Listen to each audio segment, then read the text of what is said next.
Articulation vie privée, vie professionnelle, comment les hommes s'impliquent. 8 pairs, cadres en entreprise, reviennent sur les réussites et les freins en matière de gestion des temps de vie. Pratique des entreprises en matière de gestion des temps. L'impact des nouvelles technologies.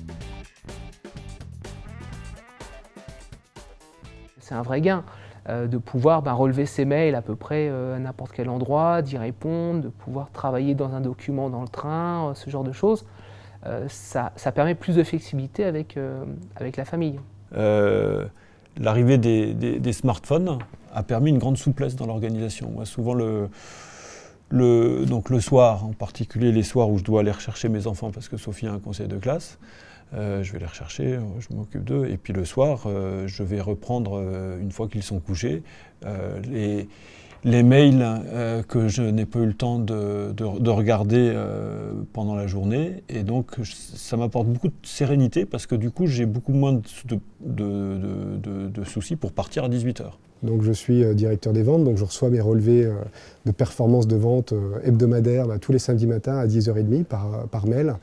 Et là, vous voyez, typiquement, j'ai décidé de ne pas ouvrir ces mails avant le lundi matin 9h. Alors les nouvelles technologies, c'est très bien pour ça permet d'avoir la flexibilité, consulter ses emails ou passer des appels à n'importe quel moment. Ça peut aussi avoir un pendant négatif sur la vie familiale qui est qu'on est joignable à n'importe quel moment ou on est tenté de consulter ses emails alors qu'on devrait être en train de jouer avec ses enfants ou de faire une autre activité.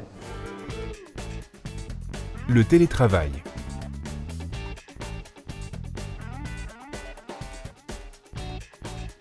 Moi j'ai un exemple qui m'a marqué dans ma carrière, dans une des entreprises dans laquelle j'ai travaillé, qui était une entreprise américaine en région parisienne.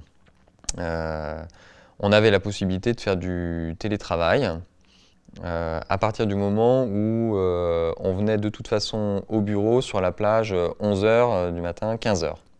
Ce qui permettait tous les jours quand même que tout le monde soit présent sur le site, qu'on puisse faire des réunions, qu'on puisse aussi avoir des moments de convivialité, de rencontres pour éviter de couper le lien avec les équipes. Mais ce type d'arrangement en région parisienne, pour moi, par exemple, c'était extrêmement bénéfique, ne serait-ce qu'en termes de fatigue et de stress. Donc après, comme pour n'importe quelle personne qui est au travail, soit en télétravail ou sur site, la façon de gérer est la même.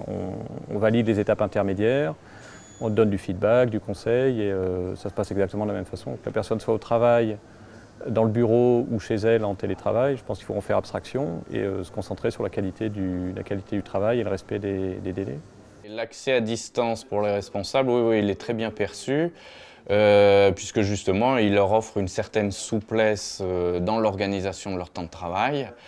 Alors la difficulté que moi je me pose en tant que chef d'entreprise, c'est justement les problématiques liées à la responsabilité et au droit du travail, ce que me permet de faire le droit du travail. Ou pas, et là les difficultés arrivent très vite. Pour l'instant, je suis en train d'apprendre à manager en travaillant 2 jours par semaine depuis la maison. Parce qu'il faut que le responsable d'équipe ou le manager puisse autoriser son équipe ou faciliter leur travail quand ils sont en télétravail. On prenne compte dans la répartition des charges de travail. Donc il n'y a pas de favoritisme pour ces personnes-là, elles travaillent tout autant que les autres. D'ailleurs, on voit qu'elles sont souvent même plus productives quand elles sont au télétravail que quand elles sont au bureau, parce qu'on est vraiment dans une gestion de la charge de travail plus qu'une gestion du nombre d'heures qu'on doit effectuer. Alors comment évaluer les collaborateurs qui ne sont pas dans l'entreprise? Alors ça, typiquement, nous, c'est au cœur de notre thématique managériale. C'est vraiment la mise en place d'un vrai management par objectif, basé sur des objectifs clairs, précis, observables dans le temps et sur la confiance. À partir de là, je veux dire, où travaille votre collaborateur et comment il le fait, à partir du moment où il tient les délais et les engagements que vous avez pris ensemble, qu'est-ce qu'il y a de mieux ?